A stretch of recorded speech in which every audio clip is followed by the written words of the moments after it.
Today's November 25th, 2025. That has a nice ring to it, you know. The 25th of the month on 2025. 2025. 25th of the month. It's like all 20 or 25. Anyway, I just wanted to make a special, important journal entry today to document an important fact that comes to my realization. Actually, like just a little bit ago, I gave some serious thought about this. And the thing is, you know, when you have serious thought about stuff, you have feeling. Okay. That's what the thing is, you know. Some thoughts, you know, elicit feeling. In fact,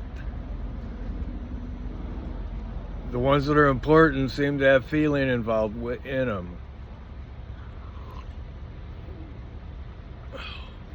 That's hot.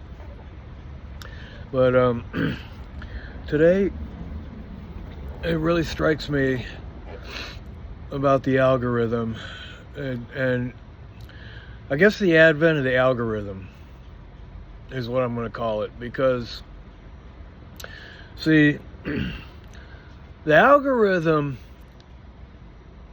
came into existence in my lifetime. All right? So I know what life is like before the algorithm and now in the algorithm. Because back in a long time ago, okay, you might say that like sociologically, you know, or there was an algorithm, I mean, at work. As long as there's been community, okay, there's been algorithm. But the algorithm that I'm actually talking about is more computer-generated algorithm. And it's the algorithm that comes from computers. And like it used to be, we didn't have computers. And so in that sense, we didn't have an algorithm at work. When I'm talking about algorithm, I'm actually talking about the computer-generated algorithm. And now that we've already advanced even into artificial intelligence, and as an advent of that, super intelligence through the quantum advent of the quantum servers and chips and all that kind of stuff, you know, that can do big computations really, really fast. I mean, this is all actually stuff that's actually been made, like with silicon. All right, and I used to work in a plant, you know, where we made silicon chips off of wafers. And the whole thing was you have to try to use the smallest wafer and get the most out of it, and that's what the whole race was. And actually, at that time, you know, America wasn't doing as good as China. It was a tough market. And a company I was with, that didn't even last, actually. Well, they didn't. They went out of business. Eventually. But I'm just saying that the algorithm is kind of new in my generation. The real algorithm coming from like chips, and which are computer technologies that can do computations, and it's made out of silicon. It's like really amazing stuff. All right, it's taken actually things that are like true, like mathematics is true, okay? It's just something that you have to do in your head, or you can have a machine compute it otherwise, but it begins in your head. It begins in the intelligence of a brain, okay? And then we make it, and we may use silicon to actually make the things. And this is like really small stuff, all right? Really, really small stuff. And now they're into nano stuff, all right? And for you to think, look,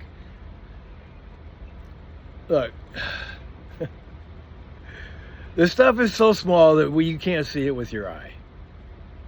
All right. And you wonder, okay, how can it even be made then if you can't even see it with your eye? Well, it can be, and it has been. Look, and the thing is, I combine modern, technology and like in modern intelligence, and modern scientific thought and everything, and theoretical, philosophical, all that, kind of thought. And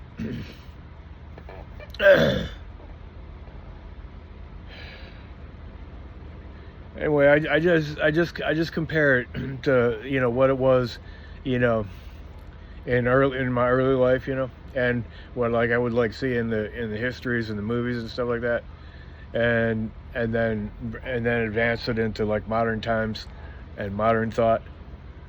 And I just have to wonder, okay, I think that we're being we are the filters, we are the study, okay? We are the study. All right, because and everything keeps new stuff every decade, new stuff, every century, new stuff, and things completely change. And I believe my own self that this is like a study, we are actually the study, okay.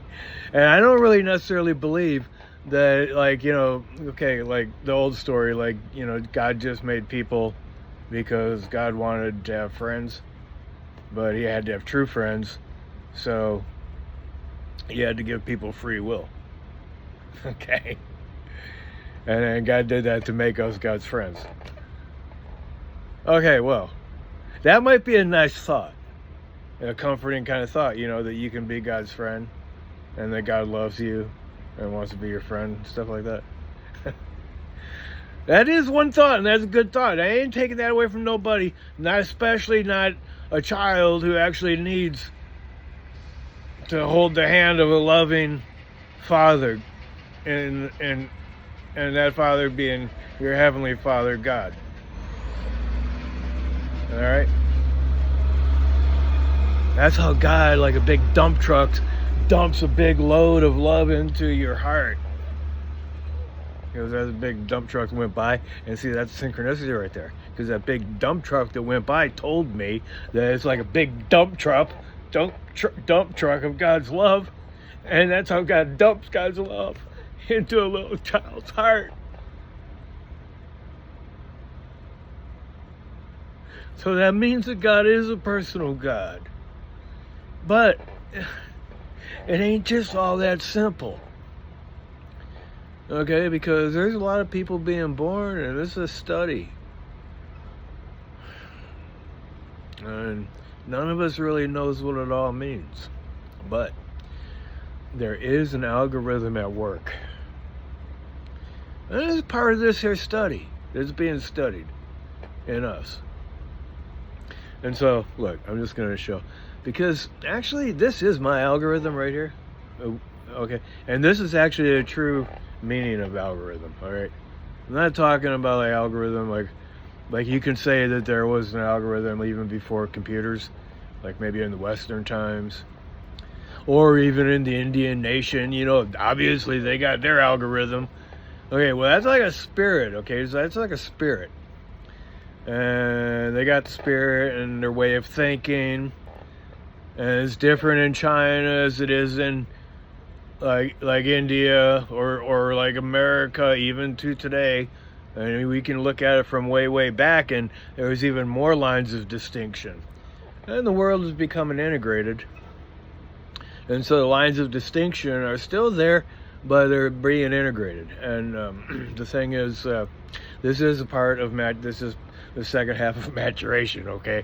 The first part is differentiation, okay? You differentiate yourself, and then you integrate yourself. And that is the way of maturation.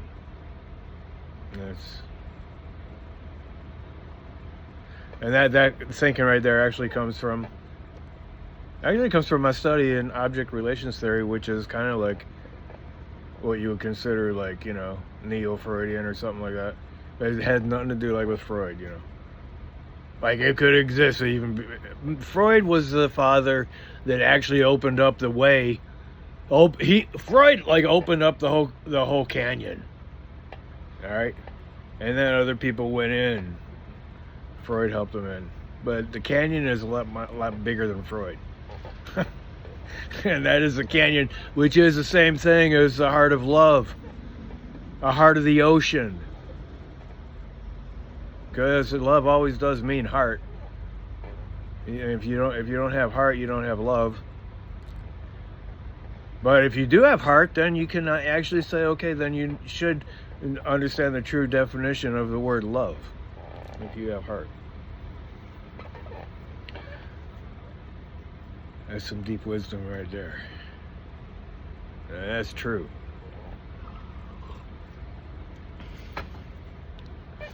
But look, all around that whole thing, because actually love and truth actually is what really it's like the orbit and the stars and the moon and all the planets, they go around in a circle around in an orbit.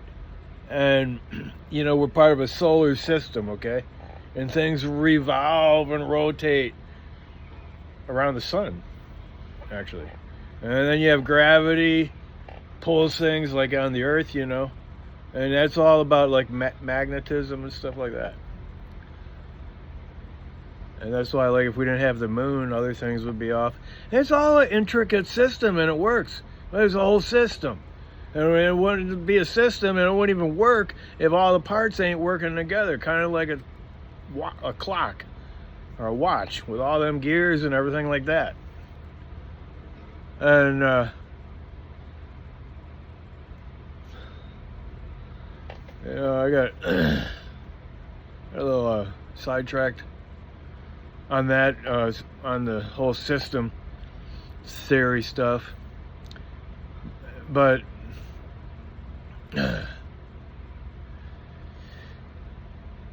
look, I'm just bringing it all together, and I'm juxtaposing the whole system of everything that works together. Like, okay, you got the spirit of the old times, which was like an algorithm, and you still got a spirit, but now you got an actual algorithm made out of silicone, okay? And it's the same. It's like that. It's the same spirit, okay? But now it's into artificial intelligence and silicone, but it comes from actually intelligence. We're manifesting it. But if you look a little bit deeper, you understand, okay, this is kind of like a study, okay? We are the study. We're being studied, all right?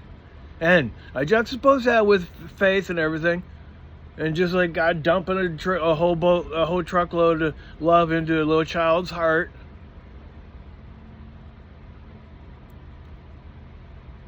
Which is a showstopper. That's a showstopper right there. Like, you pull the curtain and say, okay, I ain't going any further than that. Show is over. That's all I need to know. But look, there's other forces, okay, in life that press a person a little bit deeper than just a simple kind of childlike faith like that, okay? There's forces in life that do that. And that's because we're part of a study, okay? And I was thinking that, it's kind of like there's a, like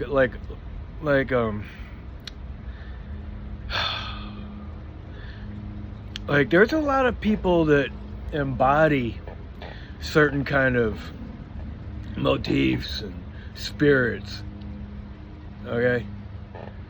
And one of them is like the spirit of fascism. It like gets into a lot of people. And I was watching like Caroline Levitt, the speaker for Trump, his speaker, person speaks for him. I don't know if I can't remember what her title is, but she speaks for Donald Trump, the press secretary. And if he's not saying something, she's saying it in his behalf. So she has to like know everything. Talks with him every day, knows everything. And I was thinking, I was listening, to her talk, and I was just like imagining in my thinking what it would be like to be her. And I'm thinking, and then I started thinking of all these people that are really, really sucking up to Donald Trump. And when I look at him, seems to me like he's actually has dementia, and he is just an old man who is the end product of the kind of person he is, and like that the kind of person he was growing up. It was when he was an adult, and then is as an old man, and then is as a dying man. The kind of person he is, okay? And he is like the spirit of a king. Like he thinks he should be the king. He didn't have to work for the position. He just thinks that he should be the entitled king. And so he was taught growing up like he was going to be the entitled king. And he was the entitled king. And so everybody else just had to be a little piggy. Okay? And then when you grow up with that kind of spirit and mentality, then when you get old, you still have that, but everything else, it decays. Like everything, all the structures that you make and everything like that, in your life, and all the cons that you constructed, they were all cons, like they were all fake, because he is the king of flim flam, the fake king, who actually became the president of the United States of America. Seriously. And I was saying a little while ago, what a story that is. That's a big story. But I think it's also a study. I think things are being studied. And these spirits, okay, like the whole spirit of fascism captures a lot of people. And everybody gets that spirit, and they work toward that end.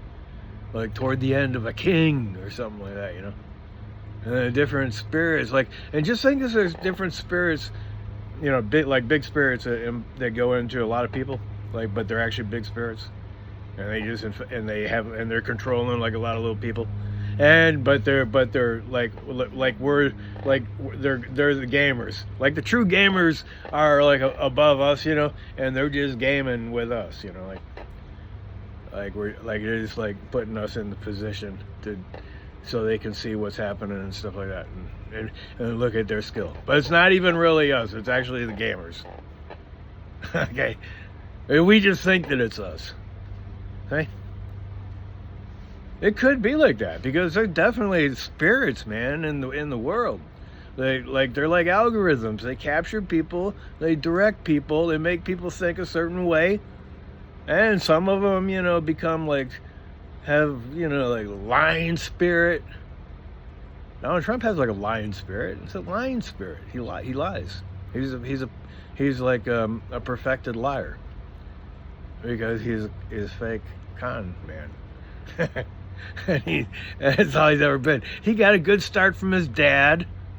He had money, but his dad didn't have the kind of media magic, and the kind of popularizing something or making like a story.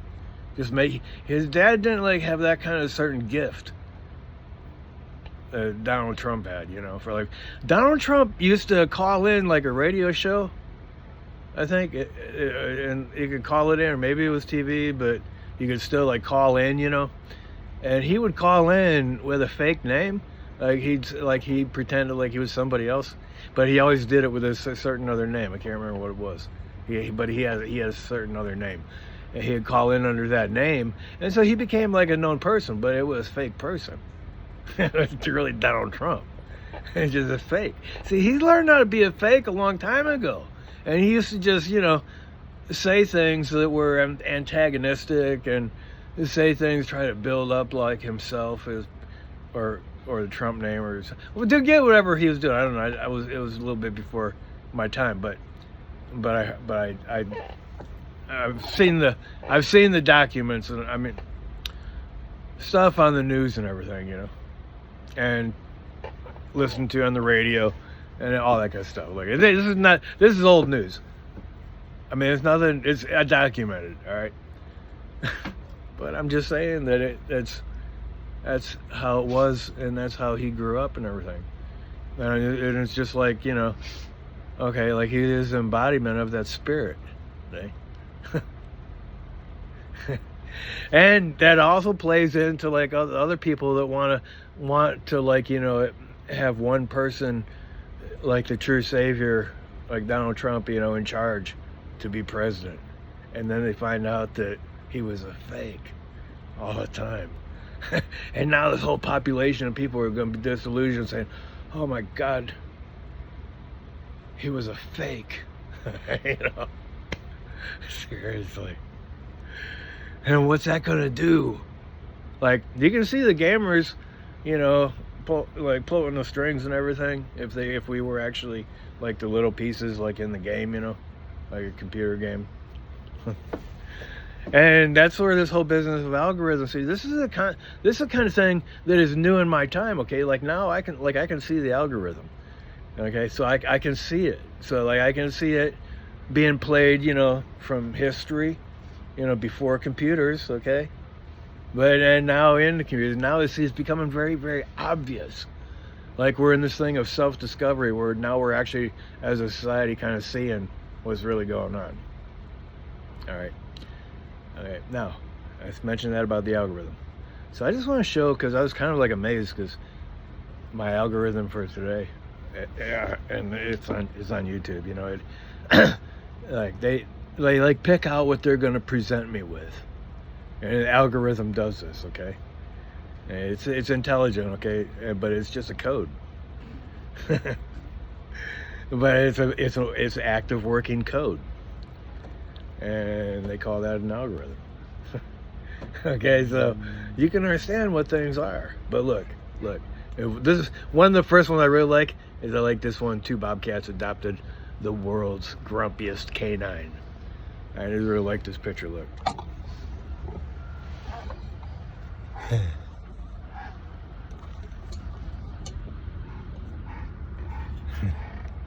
In fact, I'm just even getting closer.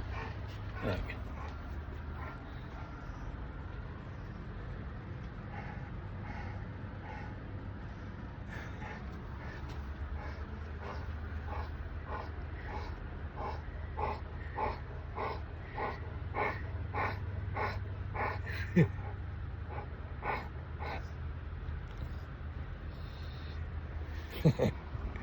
So look, I show you the one, and somehow the algorithm knows, like that, I like dogs.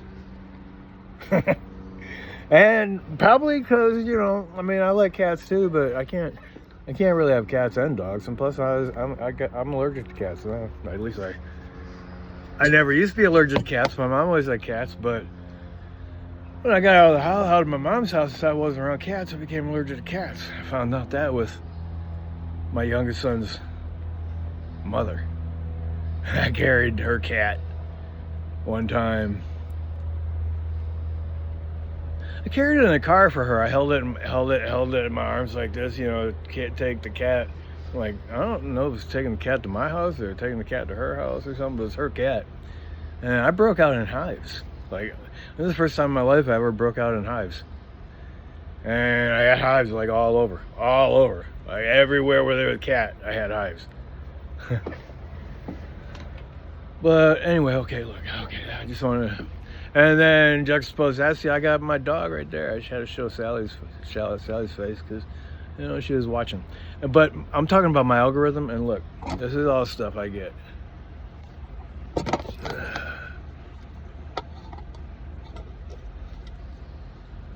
Let's see. Okay, look, Trump threatens the Pentagon. MSNBC.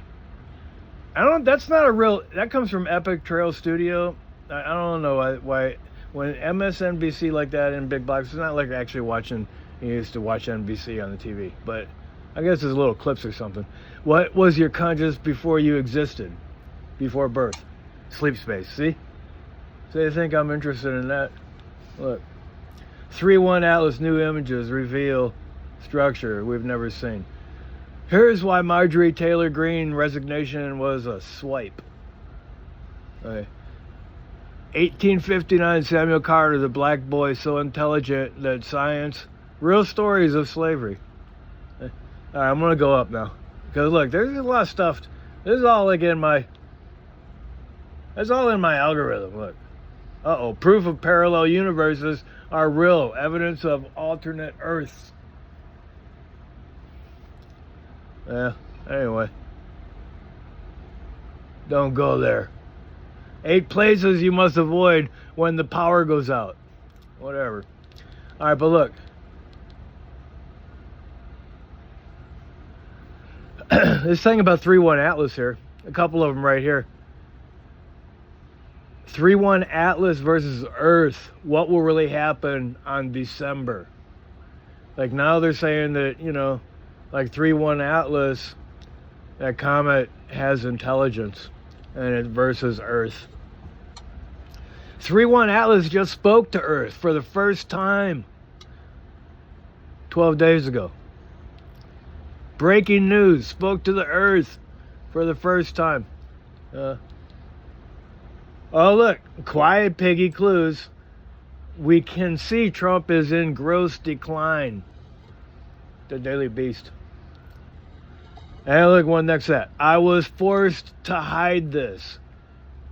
At 69, Jeremy Wade finally reveals why River Monsters was something. And this one here on the left.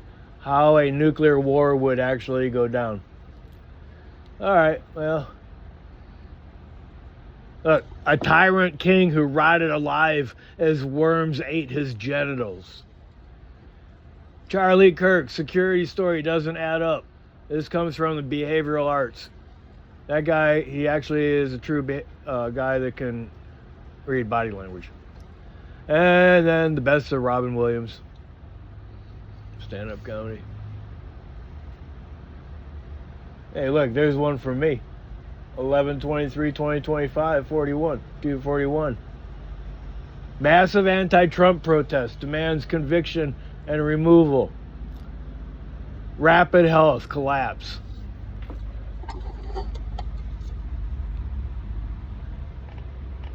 Well, anyway. Look, that one for rapid health collapse right there. Moving over here. Look. That one.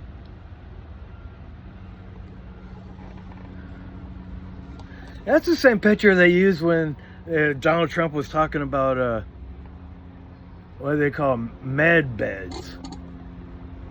Like, he said something about, like, it's outer space alien technology coming from, like, other intelligence, like alien intelligence or something like that.